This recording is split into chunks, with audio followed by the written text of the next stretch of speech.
Sorry, this booth's reserved for family. Olivia stepped sideways before I could slide into the empty space beside my mother. Her smile was polished, but her voice carried far enough for every relative at the table to hear. Then she pointed across the restaurant. A metal folding chair sat beside the service station, squeezed between a stack of trays and a swinging kitchen door. You can sit over there, she added, unless you've finally learned how to earn your place. A few cousins laughed.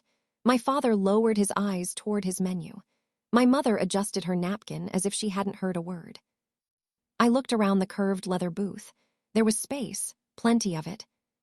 Olivia simply didn't want me there. Naomi, my aunt whispered, don't make tonight uncomfortable. I almost laughed at that. I had spent 6 weeks arranging this retirement dinner for my father. I had compared menus, negotiated the group rate, confirmed every guest, and handled every last-minute demand Olivia sent me. Yet somehow, my refusal to accept public humiliation would be the thing that ruined the evening. So I didn't argue. I picked up my purse and crossed the dining room toward the folding chair. A waiter carrying sizzling plates paused while I squeezed past him. Each time the kitchen door swung open, warm air and clattering dishes rushed against my back. Olivia raised her glass. To Dad, she announced, and to the family members who actually showed up for him. Everyone lifted their drinks. I remained seated alone. For the next 2 hours, I watched Olivia accept praise for planning the celebration. She told relatives how exhausting the reservation had been and how she had handled everything personally. No one corrected her. When dessert arrived, she leaned toward me and said, "Try not to disappear before we settle up. You know how complicated large checks can be." That was the moment I understood the folding chair wasn't random. She expected me to absorb the insult, then pay for the privilege. Eventually, the plates were cleared, conversations softened, coats appeared over chair backs.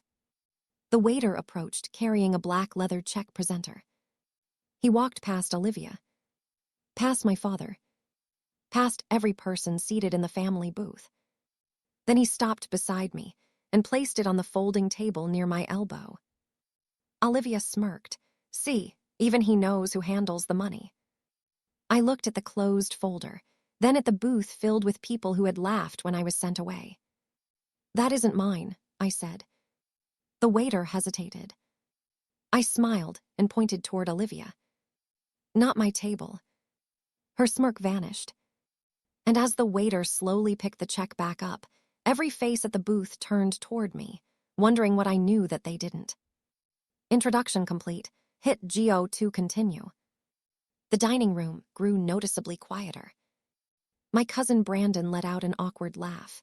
Good one, Naomi. Seriously, just pay it so we can all head home. She's making a point, another cousin muttered. Olivia folded her arms and leaned back in the booth. Oh, don't be dramatic, she said. You've always covered these things. Stop pretending. I met her eyes without raising my voice. I've covered plenty of dinners, I replied. This one isn't mine. The waiter looked uncertain before giving Olivia an apologetic smile. I'll get my manager. As he walked away, several relatives immediately turned toward me. Naomi, my mother whispered sharply, this isn't the time. For what? I asked. To embarrass your sister. I almost asked whether anyone had been concerned about embarrassing me 20 minutes earlier when I was told I wasn't real family. Instead, I stayed silent. The uncomfortable pause carried me back several weeks. When Dad's retirement date had finally been confirmed, everyone agreed we should celebrate somewhere special. Within an hour, the family group chat had turned into dozens of questions. Who could find a restaurant? Who could compare prices? Who could organize seating? Who could coordinate relatives flying in? Before anyone else volunteered, every message somehow ended with my name. Naomi will figure it out. Naomi's good with numbers. Ask Naomi. For nearly a month, my evenings disappeared into spreadsheets, phone calls, guest confirmations, menu negotiations, and reservation changes. Meanwhile, Olivia posted cheerful updates in the family chat. Everything's coming together perfectly. People thanked her. No one realized every detail she described had come directly from the work I'd already done. When relatives asked questions, she answered them as though she had organized everything herself. I noticed. I simply stopped correcting anyone. One afternoon, I met with the restaurant manager to finalize the banquet details. He slid several documents across the desk. "I'll just need the payment guarantee before we lock everything in." Before I could respond, Olivia smiled confidently. "I'll handle that." The manager looked at me, since I had arranged most of the planning. "Will you be the guarantor, Ms. Bennett?" I shook my head politely. "No, my sister is coordinating the event." Olivia barely looked up. "Of course I am," she said confidently as she reached for the paperwork. "Just show me where to sign." The manager carefully explained each document. The reservation agreement, the banquet authorization, the payment guarantee. Olivia initialed every page without reading much beyond the highlighted sections. She even joked, "Naomi worries about paperwork enough for both of us." The manager smiled professionally and handed her copies. I simply thanked him. Nothing more. As we walked toward the parking lot, Olivia laughed. "You know," she said, "everyone thinks you run this family." "I don't." "You could have fooled me." I only smiled. For the first time in years, I wasn't stepping into a financial obligation simply because everyone expected me to. Now, back inside the restaurant, every relative stared at me as though I had suddenly changed. The truth was much simpler. I had finally stopped saying yes before anyone even asked. The waiter returned. This time, he wasn't alone. Walking beside him was the restaurant manager, carrying a thick reservation folder tucked beneath his arm. The smile slowly disappeared from Olivia's face. The restaurant manager stopped beside our table and offered a courteous smile. "Good evening," he said. "I understand there's some confusion regarding the final bill." Before anyone else could answer, Olivia jumped in. "There isn't any confusion," she said with a confident laugh. "My sister always pays. She just likes making people nervous." Several relatives nodded. "That's right," Uncle Greg added. "Naomi has always taken care of these dinners." The manager remained polite. "I understand," he replied, "but our payment policy is based on the signed banquet agreement." Olivia waved a dismissive hand. "Well, she's sitting right there." He looked directly at me. "Ms. Bennett, are you declining responsibility for this invoice?" "Yes." One word. Calm, clear. No apology. The laughter around the booth disappeared. My mother leaned toward me. "Naomi," she whispered, "please don't do this here." "I didn't start this here." Olivia's smile hardened. "So you're really going to punish Dad because your feelings got hurt?" I looked at my father. He still hadn't spoken. Not when I was sent to the folding chair. Not when everyone left. Not now. "This has nothing to do with Dad," I answered quietly. "It has everything to do with responsibility." Olivia scoffed. "Oh, stop hiding behind technicalities." The manager gently cleared his throat. "I'm afraid this isn't a technicality." He opened the leather reservation folder and removed several neatly organized documents. "I'll just verify the information." Whispers spread around the table. My cousin Melissa frowned. "Wait, Naomi didn't book this." "I thought she organized everything." "She did," another cousin replied. Olivia immediately pointed at me. "She handled all the planning. She's trying to twist this because she's embarrassed." The accusation hung in the air. Every pair of eyes shifted toward me. I didn't interrupt. The manager continued turning pages methodically. "Reservation request, banquet menu approval, Guest count revisions. Each page made Olivia visibly more uncomfortable. Why are you reading all of that? She snapped. To confirm the responsible party. My uncle tried to smooth things over. For heaven's sake, Naomi, just put it on your card. You can work it out later. I shook my head. No. The single syllable landed harder than any argument could have. You're really willing to make this into a spectacle, Olivia demanded. I met her stare. No, refusing to take someone else's financial obligation isn't creating a spectacle. Publicly treating your sister like she isn't family did that long before the check arrived. The words settled over the table. No one had an answer. My aunt slowly lowered her eyes. One of my younger cousins looked away in obvious embarrassment. For the first time all evening, people weren't looking at me with amusement. They were looking at Olivia. She shifted uncomfortably in the booth. This is ridiculous, she muttered. There's obviously been some paperwork mix-up. The manager carefully lifted the final document from the folder.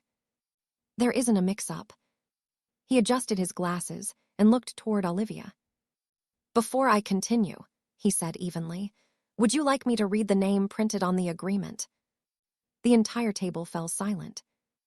Olivia's confident expression cracked for the first time that night. No one spoke. Even the conversations at nearby tables seemed to fade into the background as everyone watched the restaurant manager hold the contract in his hands. Olivia swallowed. There's no need for all that, she said, forcing a laugh. We're family, we'll sort it out. The manager remained professional. With respect, ma'am, I need to identify the responsible party listed on the banquet agreement. He lowered his eyes to the page. The reservation, banquet authorization, and payment guarantee are all under the name Olivia Bennett. He turned the document so only Olivia could clearly see it. And these are your signatures and initials on each required page. Olivia stared at the paperwork. Her face lost its color. That's impossible. It isn't, the manager replied calmly. You signed these documents during the planning meeting 3 weeks ago. I remained seated beside the service station. For the first time that evening, every relative was looking at Olivia instead of me. She organized everything, Olivia blurted, pointing at me. She knew exactly what she was doing. I finally stood. Yes, I said. I organized the dinner. I didn't guarantee the payment. Several cousins exchanged confused looks. I continued before anyone could interrupt. For years, whenever this family gathered, the check somehow found its way to me. Birthdays, anniversaries, Mother's Day, Dad's birthday, nobody asked. Everyone simply assumed I'd pay because I always had. My aunt slowly nodded. She has covered a lot of dinners. I looked around the booth. And every time I did, I told myself it was easier than arguing. I glanced toward the empty leather seats where I had expected to spend the evening. Tonight changed that. My father finally raised his head. Naomi. When Olivia insisted she was in charge of this celebration, I stepped back. At the restaurant meeting, the manager asked who would accept financial responsibility. I looked toward the manager. He asked me directly. The manager nodded. She declined. I did, I said, because I wasn't going to volunteer for another bill that everyone expected me to absorb. I turned back toward Olivia. You immediately said you'd handle everything. I didn't think. No, I replied quietly. You didn't. The room fell silent again. Several relatives began replaying the planning process aloud. Wait. I remember Olivia saying she was taking over. She kept telling everyone she planned the whole event. And she accepted all the compliments. One by one, people remembered the truth. Not that I had refused to help. That I had helped with everything except agreeing to pay. Olivia grabbed her purse. This is ridiculous. She pulled out a credit card and handed it to the waiter. A minute later, he returned. I'm sorry, ma'am. She tried another, then another.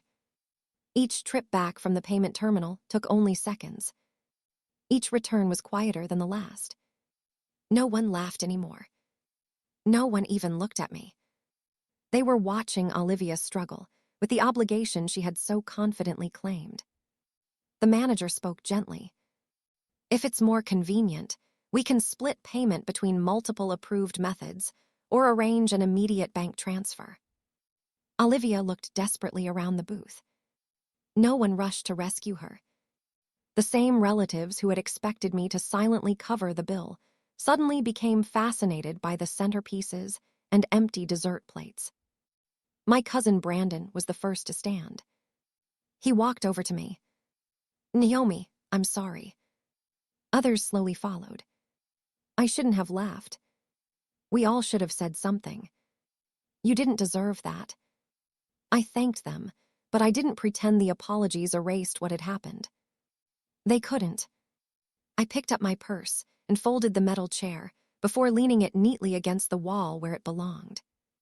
Then I walked past the booth, past my mother, past Olivia, past the seat I had never been allowed to occupy. I was only a few steps from the restaurant entrance when I heard my father's voice behind me. "Naomi, wait." I've expanded the final section according to the locked outline, delivering the complete payoff and ending the story without introducing new twists.